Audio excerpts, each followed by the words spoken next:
So yeah, my name is Kristina Vazovski. Very nice to meet everyone. Hi. Sorry, it's like So, 2 a.m. I'm in Bali right now, so I'm a bit slow maybe, but yeah, I'll do my best today. okay. First of all, could you explain how did you get from Saint Petersburg to Bali Uh, for everyone?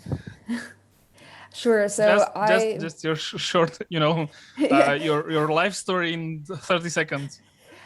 So basically, I was born in Russia, in St. Petersburg, in 1997. So in 17th of February, I had like my birthday, I don't know, a week ago. And then, I don't know, 4 years ago, I moved to London. I was studying contemporary art, but then I decided that, oh my God, I'm in love with podcasting, and I quit my very fancy job in London. I was working as an art director in contemporary art gallery, and decided that I'm gonna be a full-time podcaster. And a year ago, I founded my podcast studio, which is grew to kind of what in this little announce called empire. I use this word ironically, but many people use it non-ironically, which is also fine. Yeah, and we can talk about it today as well. So I think this is 30-second intro. Wow, you're great at this. I guess not the first time you're doing this. So okay, when we're talking about podcast empire, we're talking about how many. You're the host of some of the podcasts you do. You're also running a podcast masterclass, as I understand. You're also helping different brands, companies, I guess also media houses to create podcasts, and this is all based for audience which is like in Russian speaking language, right? Yeah, that's correct. So I host free podcasts, but we also have label which helps smaller podcasts to grow. We have a sales house, and we exclusively sell advertising in podcasts to like big brands. We produce podcasts for brands and for media. We do lots of educational programs and stuff. So we do a lot of stuff, but it's all about podcasting. Everything is for Russian audience, Russian speaking audience, mostly in Russian, but also something in the Ukraine, something in Belarus as well. Let's take just a step back. So you started doing podcasting, you fell in love with this format, right? And Yeah. like I guess you started your first podcast while you were in London, right? Yeah, that's correct. Yeah. And at what point when you said like, okay, this is like, this is my life from now on, when did you actually get to the point like, okay, but how am I going to earn money with this thing? To be honest, I had no idea. So I used to work, as I said, in a contemporary gallery, and it was really good gig because all my friends were really surprised that, oh my God, like a Russian girl got this job. And then I said that I'm about to quit. They're like, oh my God, she's crazy. But why I did that? Because every day I came to, like at some point, I was coming to my job, but like 50% of time, 70% of time, I was editing my podcast or writing to my guests. So it was like the most terrible art director in the history of art world or something. So I decided that it's just really unfair to the people who I work with. So I decided to quit. I had some money for 6 months, some earnings, and I decided, okay, I'm gonna quit and I will try to make it my full-time job during the next 6 months. If not, okay, I'll find another job. If yes, this is my passion, so I think it's worth trying.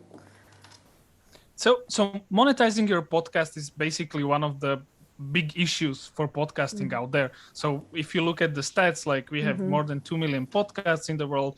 If you look at the podcasts who are actually making money, I have seen some stats you actually need to have maybe, tens of thousands of listeners to, make it, sustainable for you. So how did you build up to that point that, okay, I'm sustainable with this, and then like, okay, so maybe I can branch out and do workshops or like have more podcasts. Like how was this journey for you? Basically making it your business. So when I quitted my job, like full-time job in art gallery, it was about 2 years ago. And I already had two popular podcasts. They were like more, each episode were listening more than 10,000 people, so 20,000 people in total. It's not because I did something kind of super special or like extremely complicated. It's just because Russian market like 2 years ago was not as competitive, and I had a very good product, and it was not as competitive. So I gained audience very quickly, and I started to sell advertising, and then I started to teach podcasting, and then I started to collaborate with brands and etc. So I think on the one hand, it's much easier to do it in Russia at the moment because the industry is kind of way more developed. But on the other hand, it's way more like shows and product and podcast at the moment. So if you want to pop up, you really need to do something a little bit more special than like interview podcast. So yeah. So who was it? Was it you who went to your first, to get your first ad, or was it someone who reached out to you? It was me. I think even now, but especially 2 years ago, if you just like sit and wait for something to happen to you, it would just never happen because just no one even knew what podcasting is. Like most people, even like marketing directors and people who work like in corporations and stuff, like podcasting. I heard something like that, but I'm not sure. It's kind of YouTube, yeah. It's kind of people talking YouTube stuff. So yeah, yeah. I reached out to the first companies, and then it kind of became word of mouth, I guess. Easier and easier.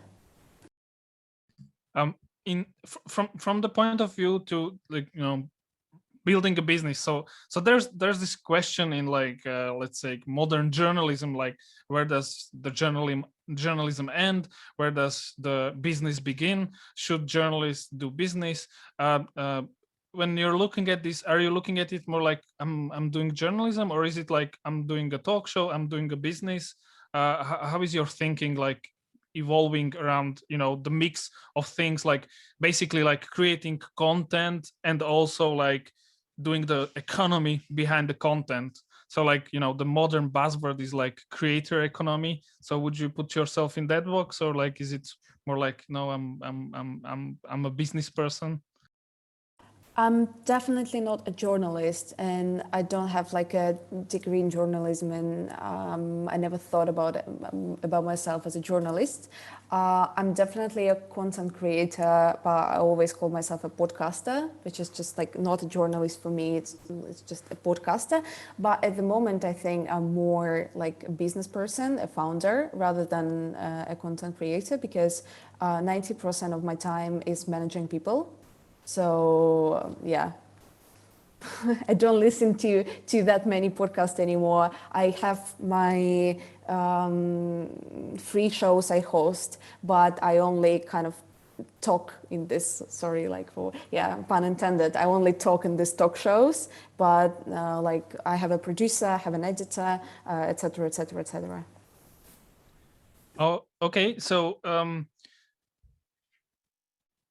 that's basically one of the issues, like when you create a business, like you sometimes you start as a founder, you're doing the stuff, and then if you want to grow the business, you need to delegate to people. So is it like you only doing the show, and then like you're outsourcing the editing, producing, and everything? So is it your studio doing it, or is it like someone else?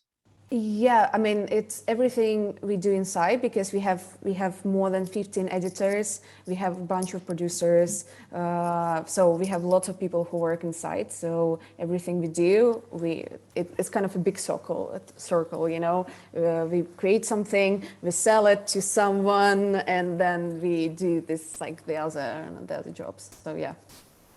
everything inside.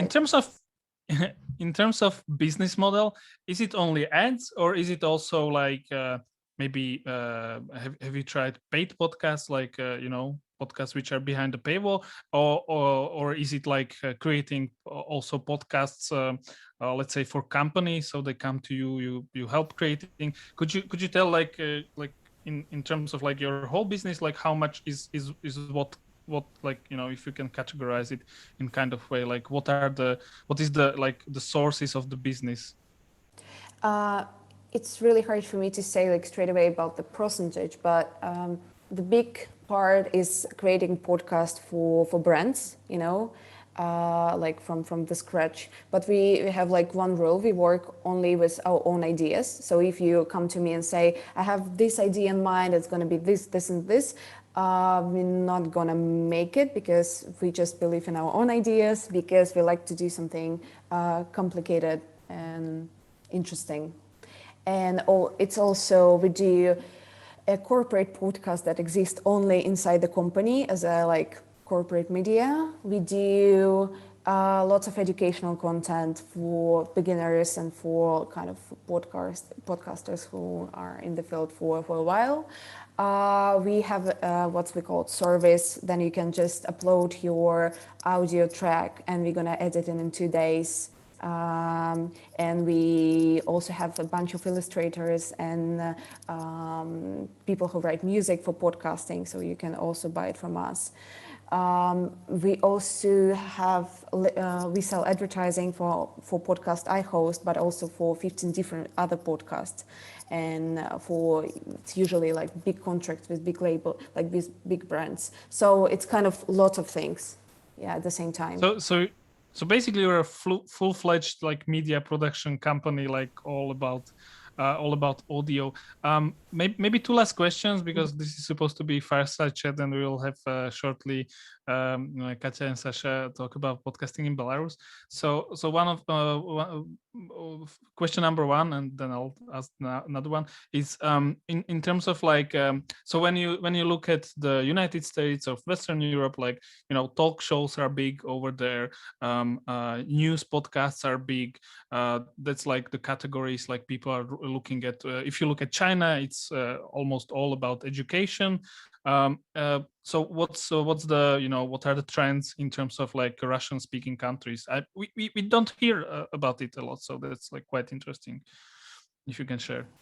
I think most of the podcasts in Russia at the moment, it's like talk shows, interviews, but there is a few, and it's this kind of a bit of a market is growing like every month of narrative podcasting and stuff. It's just because there's not that much money in that, and it's like narrative podcasting is very expensive, and it's not much culture there, kind of in terms of like a background radio. There is no radio background in Russia. But this bit is growing as well. So lots of interviews, lots of talk shows, but also some very interesting narrative pieces. You said you're using advertising to monetize the podcast. Are you using like the what's the inserted ads, or are you doing it like by hand? Are you doing sponsorships? Yeah, we don't have technology in Russia yet to have like what in the US you call ads. So all advertising in Russian podcasting, it's basically sponsorship, when the author of the podcast writes it himself. Yeah, and then add manually. Sorry, and the super last question. So in terms of like growing like the listenership of the podcasting, we know like discovery of podcasts and getting listeners connected with the right podcast is still an issue in the field. What are the sources? Like, how do you get one audience? Like if you create a new podcast, how do you get an audience for that? What have you seen are the best channels to promote that new podcast and get audiences for it in Russian speaking languages countries? Sorry. So yeah, so we can use, like we usually use like very different ways. So because we have 15 shows that have a very big audience. So we promote our new podcast in our kind of podcast network, which helps a lot. But if you don't have it, what usually works best is just like a classic PR, when you work closely with influencers and media, and sometimes you buy like targeted advertising, sometimes you do something else. For example, usually, sometimes I go to very famous radio shows in Russia or to famous YouTube channels to speak about, I don't know, my dating life, but also I promote our new podcast about dating. It helps a lot. So it's kind of very, very different strategies, but when you combine all of them, you can gain like lots of audience in a very kind of short time.